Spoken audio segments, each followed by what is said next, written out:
பெரிய pressure. PVR INOX எல்லாம் இந்த என்டர்டெயின்மெண்ட் டேக்ஸ் பிரச்சனைக்காக ஸ்ட்ரைக் பண்ணியிருக்காங்க. தேட்டர் மூடி வச்சுருக்காங்க. அந்த தேட்டர்லாம் திறந்துருந்தா அதில் ஒரு 20 தேட்டராவது போட்டிருப்பாங்க. அந்த 20 தேட்டரும் ஃபுல்லு தான் ஆகிருக்கும். பெரிய ஓப்பனிங் கிடச்சிருக்கு இந்த படத்துக்கு.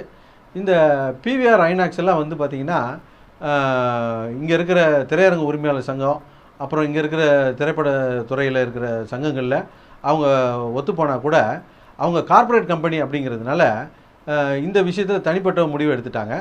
ஏன்னா அவங்க வந்து இந்தியா முழுவதும் ஒரு 500 ஸ்க்ரீன் வச்சுருக்காங்க, பிவிஆரும் ஐநாக்ஸும்.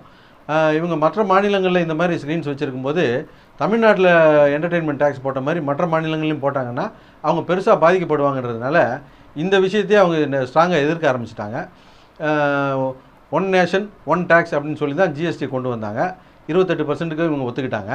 இப்போ ஒவ்வொரு ஸ்டேட்லையும் தனித்தனியாக டேக்ஸ் போட்டால் நேரடியாக அவங்கள ரொம்ப பாதிக்குன்றதுனால இதை ஒத்துக்கவே முடியாதுன்னு சொல்லிட்டு நாளைக்கு கோர்ட்டுக்கு போகிறாங்களாம். கோர்ட்டுக்கு போனாங்கன்னா நிச்சயமாக இவங்க சைடு தான் ஜெயிக்கும், இவங்களுக்கு ஸ்டே கொடுப்பாங்க அப்படின்னு சொல்கிறாங்க. அப்படி ஸ்டே கொடுத்தாங்கன்னா இங்கே இருக்கிற தேட்டருக்காரங்களுக்கும் அந்த ஸ்டே அப்ளிகபிள் ஆகும்.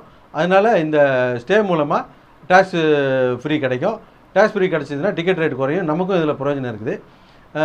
அதனால் பொறுத்திருந்து பார்ப்போம் ஐநாக்ஸ் விஷயம் என்ன ஆகுதுன்ட்டு.